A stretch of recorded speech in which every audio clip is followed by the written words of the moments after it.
I'm Mason Robinson. I'm Matt Robinson. Mason, from being at Altamont, um, you've learned a lot. You're now in the broadcasting with your dad from baseball and basketball. What have you kind of learned on the techniques of how we should do it? It was the main thing that I picked up even from a young age is that they always had just a conversation with each other. There was a lot of realism in their voice, and there wasn't just like they were telling you what they saw, but it was almost through your own eyes. So it was just the main focus was for me was to try to make sure I'm painting the picture for the listeners back home. Matt, how do you feel like Mason has, not just as your son, but also just as a broadcaster, evolved from a player to a broadcaster? You never know how that's going to translate, especially right away. And that was the kind of the most unique thing about it, is he did his first baseball game, a week, Weeks. maybe 2 weeks after his high school baseball season ended.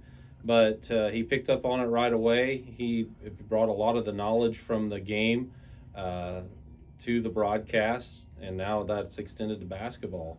But he's just incorporated it pretty well, all things considered. Biggest challenge coming your way as far as not knowing how to handle it, Mason? I mean, it felt like I was right back at home. I mean, I've been doing games. I've been going to games since I was real little. I'd always put the headsets on and just talk to myself when nobody could hear me back at the station. So really the biggest challenge for me was announcing the guys that I'd played with for the last 4 years. I knew a lot about them. I know a lot about the coaches in the conference and around the area. So I kind of had an idea of what they were going to come into with their game plan already, but it was just not, it was staying more level-minded and not very biased was the biggest challenge for me. So, Matt, you broadcasted Mason last year for basketball, baseball. Now, him with you, unbiased first, but now him with you as a father son. What's that mean to you? Oh, it's a lot of fun to work with him. That's for sure. It was something that I thought might happen someday. Again, didn't realize it'd be this soon. But George Flexter suggested him, and we went with it when we needed a little help with baseball. And then he ran with it from that side of it. He did a good job. There's still things he doesn't know about, like as far as the prep work that goes into it all, because I kind of set him up pretty good for that for the most part. But as far as when he played, people have asked me and said things to me about it before, and if it wasn't for the fact that I've been announcing for over 25 years, if it had been my second or third year and then trying to announce him, I would think that would be tough. But we've always tried to be pretty neutral with our broadcast because, we're usually doing two teams that we have listeners for in our area. And so I think that kind of trained me. And then when he was actually on the court or on the field, I was able to kind of fall back on that kind of experience to, try to make it to where my goal was is if you didn't know he was my son, you wouldn't have known it through the broadcast. And that can be beneficial to him in a way, and it could also be detrimental because maybe I wouldn't bring up something that I should have, trying to, trying to keep people from saying, well, he only said that because that's his son. Well, we wanted to avoid that. But working with him's been a lot of fun. He's picked up on it pretty quickly, and just really has figured out the timing of it, and he knows the game. So whether it's baseball or basketball, he's able to bring that immediate knowledge from playing last year at the high school level into the booth. Mason, you excelled in baseball and basketball, but now as a broadcaster, first time doing basketball at the Christmas tournament this past weekend. Do you feel like you learned a lot about basketball, and what are some of the things you did learn? I mean, it was just seeing the different styles of basketball that a lot of teams run. I mean, you run into a bunch of different things when you're in the NTC conference. You run into fast-paced, slow-paced, high-aggressive defense and more laid-back zones. But when you get into it, it's more just you get out there and you learn something new every time. There's a new way to do something. There's a new visual out there. So it's always a learning experience, and you'll see something new every time you step on the court. When you first got the notice to broadcast with Dad on the radio for basketball, what went through your mind? I mean, it was just mostly excitement. I'd been thinking about it, and we'd talked about it a little bit in the springtime that maybe there was a chance that I'd get into the booth for basketball. I didn't really think too much of it at the time, just because it was so far away. But once he told me that there was a good chance I was going to need to help during the Christmas Classic, that I was just excited, and I was like, all right, this is something new. There's a new challenge ahead. Just go attack it. Do you feel like you and Mason work well together, but also was there anything that he did that impressed you that maybe I need to work on something like that? Well, yeah, kind of roles have changed a little bit with the station, and Greg's still involved. Like he helped out with games. Mason wanted to work with me first with his first basketball game, so we made sure that happened. But other than that, uh, depending on how the tournament fell with the games, he might have been working with Dustin, and that was a pretty good compliment to him that I felt comfortable with him being able to go work with someone else right away too. But as far as opportunities in the future, it's really going to be limited because of his baseball schedule in the next year and a half, 2 years at least. With his college baseball schedule kind of really starting to pick up here in another couple of days. So maybe a tournament, maybe the Salem tournament on that Saturday, we might be able to utilize him because we've got other games that day too. But other than that, as far as basketball goes and even into the baseball season, it'll be pretty limited by that factor. But we've got other people that give us great help.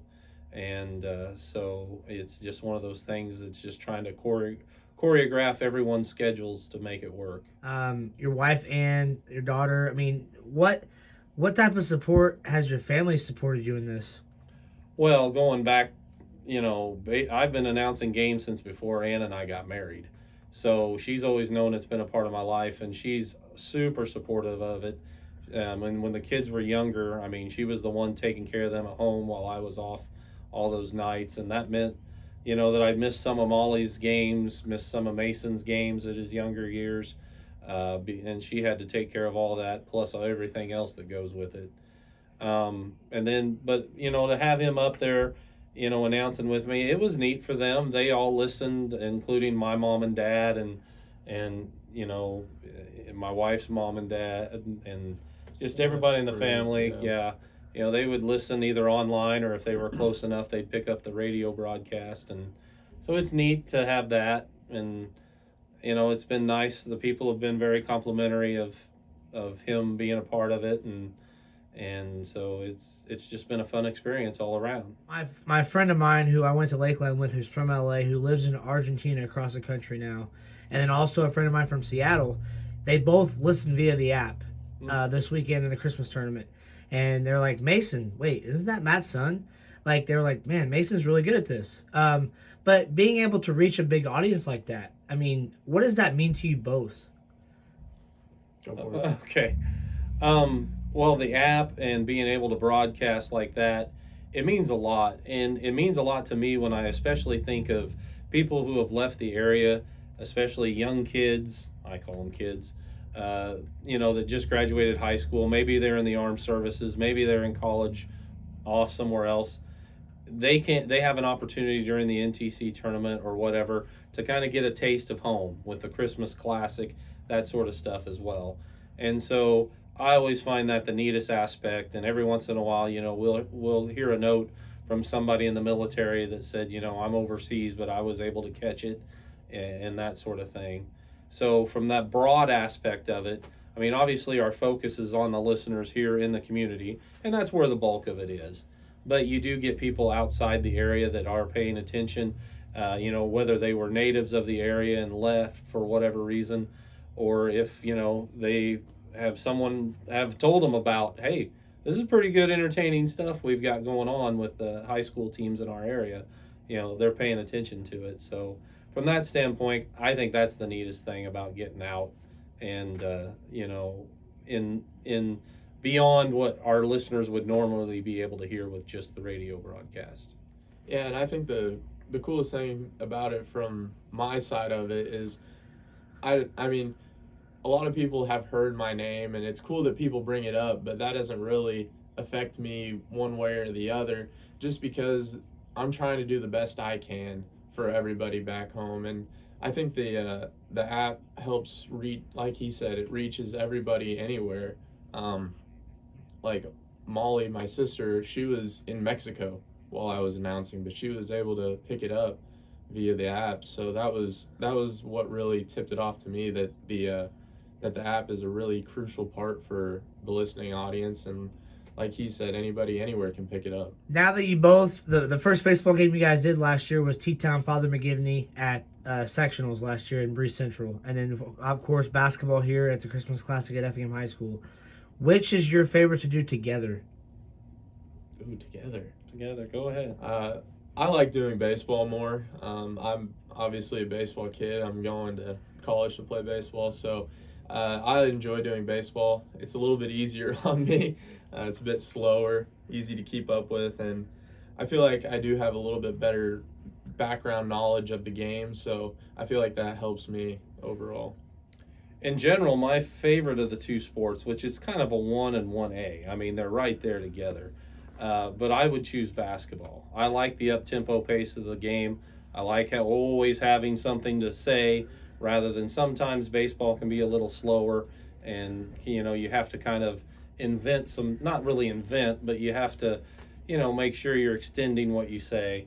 Now, as far as that goes, as far as the broadcast, yeah, one thing he had to pick up on was the pace of basketball and keeping stats and being able to talk and all of that. And, of course, the first game he did turned out to be an overtime game. And so it was really an up-tempo game with St. Anthony and Mattoon. And so that was a challenge for him in the first game to keep stats. And I needed to do a better job of helping him with kind of, providing some additional information. But we kind of figured that out and worked from there. So, yeah, I could see why he would say baseball is his favorite. And look, baseball is great to broadcast too, but I would hedge towards basketball just a little.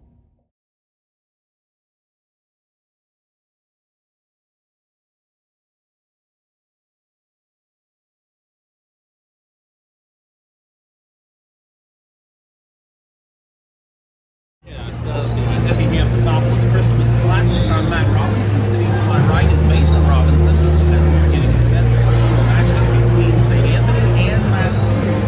And Mason, glad to have you aboard here this evening. Well, I'm happy. It's a lot of fun to be on the air with you. I'm looking forward to a couple really good games tonight.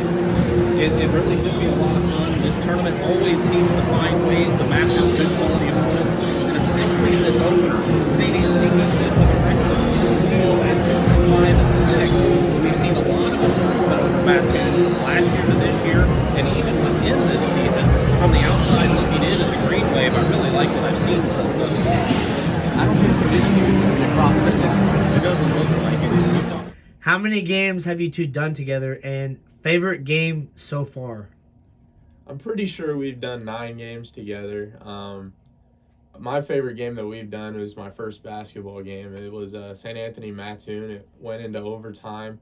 It was my first game, which was kind of a wake-up call for me.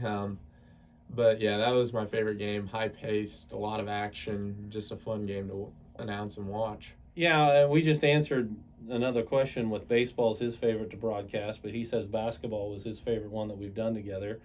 I probably would lean towards the NTC championship game this year that we did together, St. Anthony and Altamont again. I mean, that game speaks for itself whenever they meet each other. They always play a tight battle. So that was a lot of fun to do, along with that basketball game. I mean, it's always fun. 1 and 1A again. Yeah.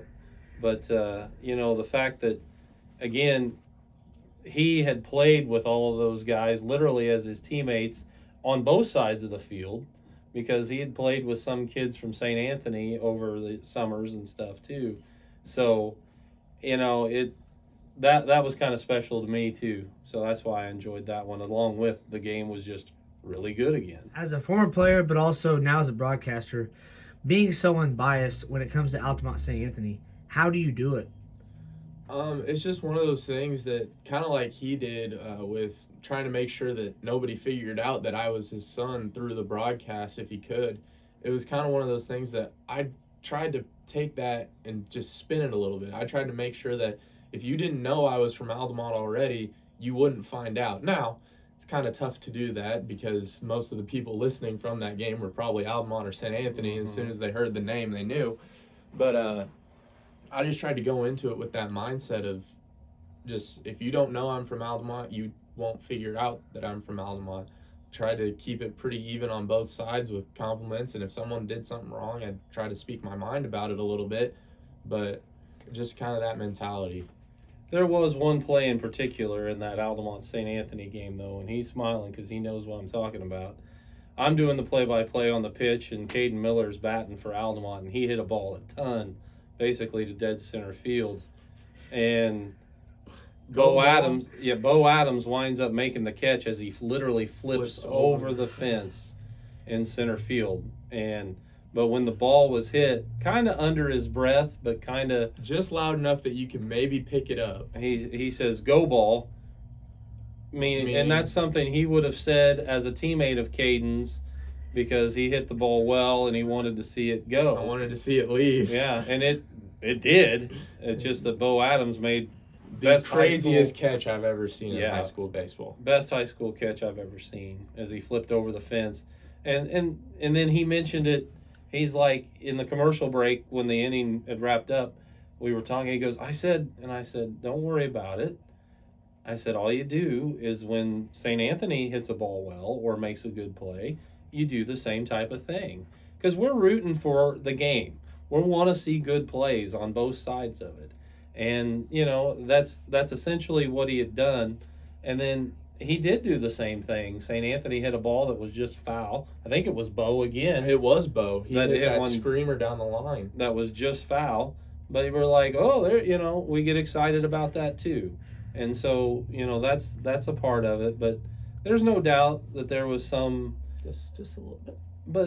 But people understand. I mean, at the end of the day, even St. Anthony fans in this particular situation understand, and everybody who's ever mentioned, I guess they wouldn't mention it if they weren't fine with it, but they were like, this is good, you guys did great, or whatever, anybody who brought it up with Mason doing that sort of stuff. So I think it's just, people understand it's a unique situation, and they roll with it too. In both sports, but why is Altamont, St. Anthony, of course they're in the same conference, why is it always a rivalry battle? I think the biggest reason it's a rivalry battle is because it's a lot of the same kids coming in and out at the same time. I mean, you look at it, Brock Fearday, the spearhead for St. Anthony right now, he plays both sports. I mean, you got Dylan Elam from Altamont. He does both sports. So a lot of these guys just keep running into each other. And if St. Anthony catches a big win in fall baseball, Altamont's trying to not only get it back the next spring, but there's a little bit of rivalry right there on the basketball court that they can catch in the meantime. So it's just one of those things that I feel like we see each other enough that not only do we battle on the field, but then there's that dead time in between that we want to get back at each other. So basketball is the best way to do it. Mason, you as a player last year, sectional semifinal against Casey, the wildest game, one of the top 5 in my opinion that I've ever covered, down almost 20 points to Casey. Matt, you as a broadcaster, what was it like as a player, you Mason, and you as a broadcaster, Matt, in that moment, and what it was like for the Altamont community? Well, as a player in that moment, I'm just trying to leave everything I've got on the court. I mean, there's nothing else I can really do except go and play until the final horn rings and try to bring home that sectional win, which turned out to be the first in school history. Broadcasting that game, well, there was some wild ones at the end of last year, that's for sure.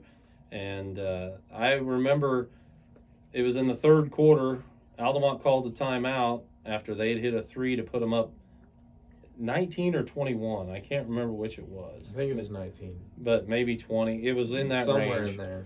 And I turned to Greg, who I was announcing that game with, and said, this is going to be a big mountain, but Altamont can come back from this. I'm not saying they will, but they can.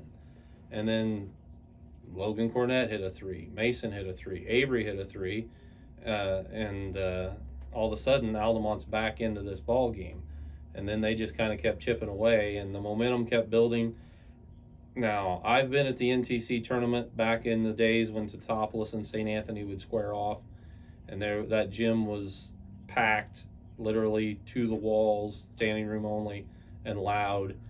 That brought back a great memory of that. That gym at Altamont is such a wonderful venue, but it was as loud as it's been since those days, and it was just unbelievable the way the crowd got into the game on both sides, and it was incredible. And they finished off the comeback, but it wasn't secured until that ball bounced off the rim as it went through the rafters and came back down on a last-second shot from Casey.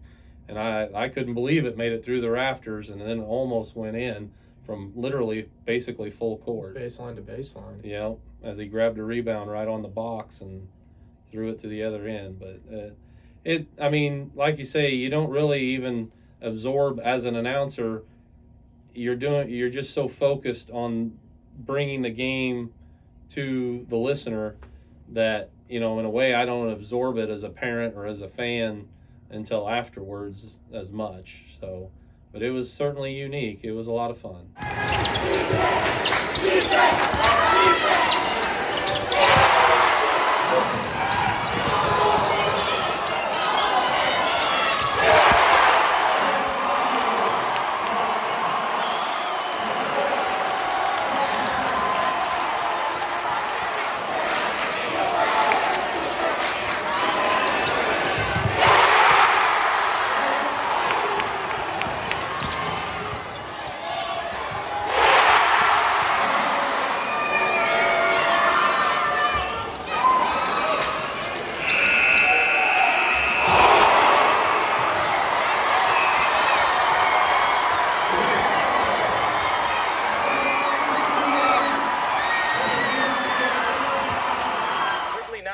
Altamont and KZ Westfield going head-to-head.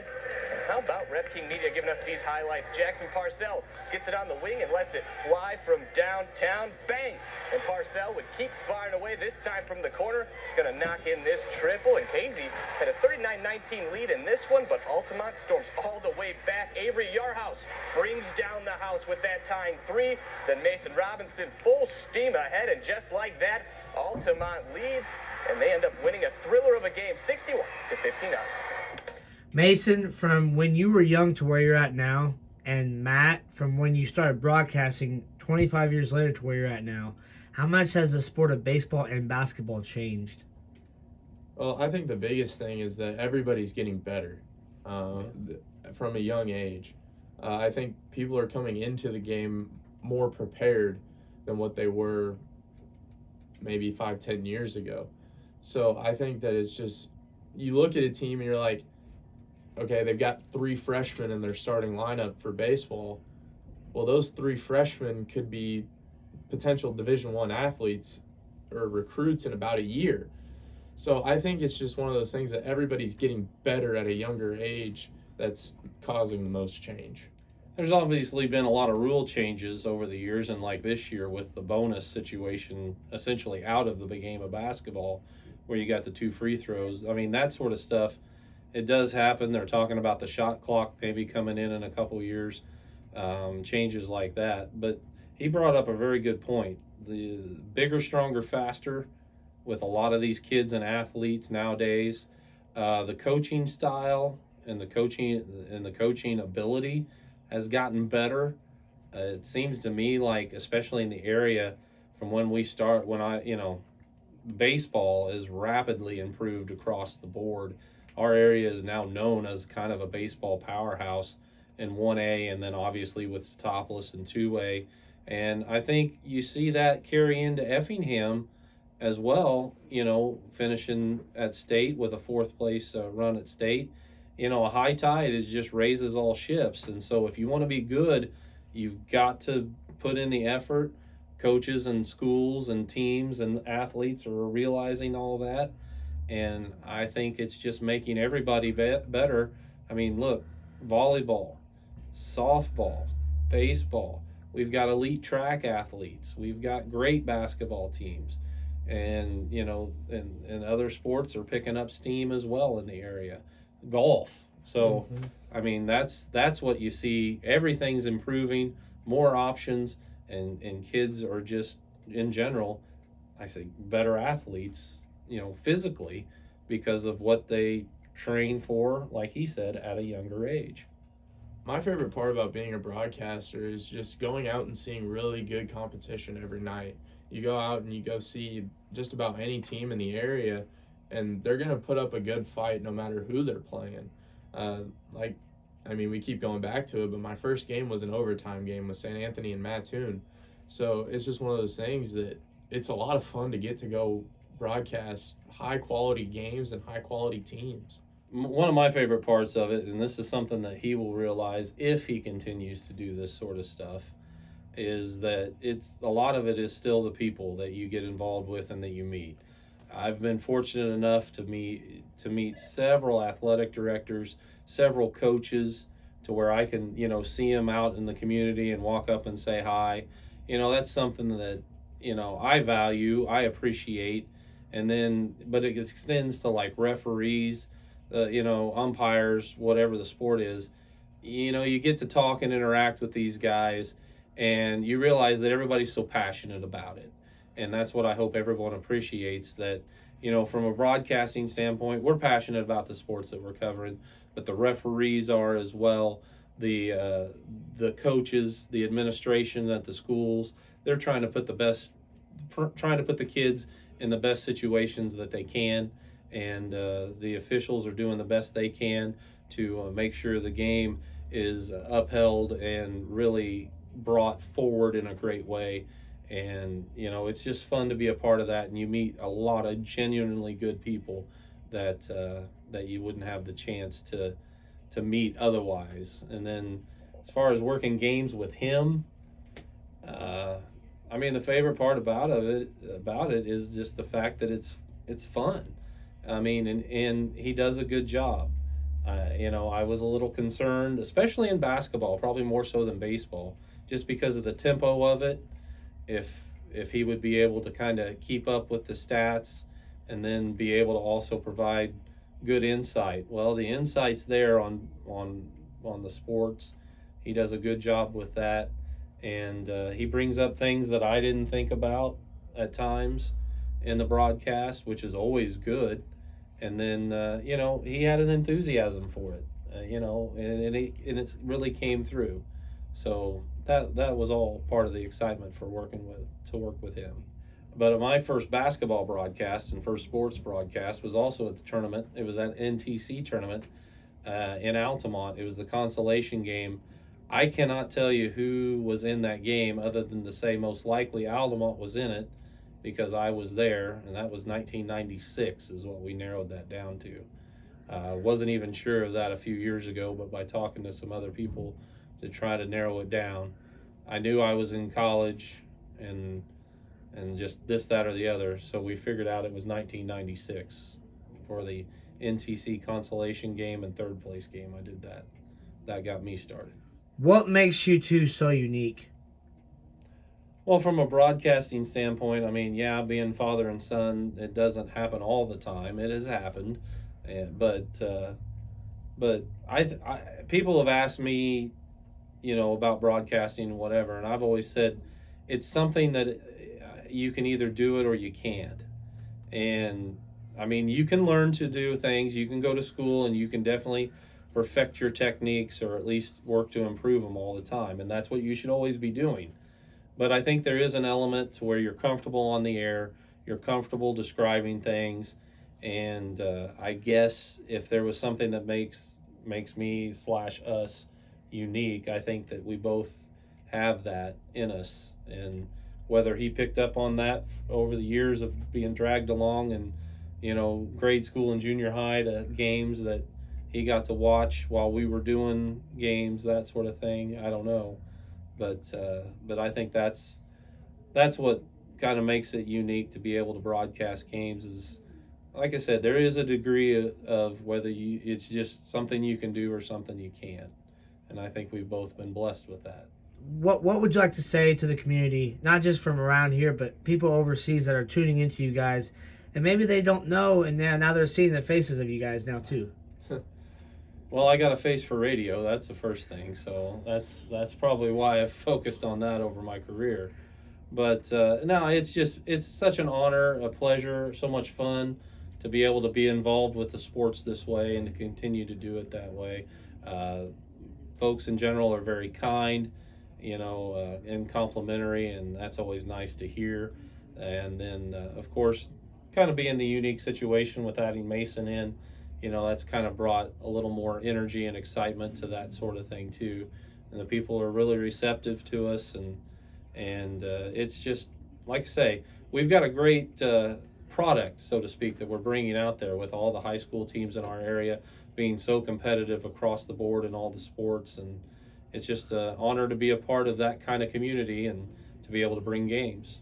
Yeah, and it's kind of the same story for me. I just really appreciate the support that I've gotten back from this community, because I do know I mess up. There are things about the games that I'm not very good at yet, but I just try my best, and I want to give a huge shout out to Premier for allowing me to do this and have the opportunity to do games with my dad.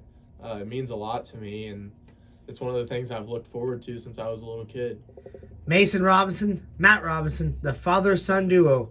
Guys, thanks for talking to me. Good luck to you guys and your broadcasting careers. Thank you. Thank you, Tyler.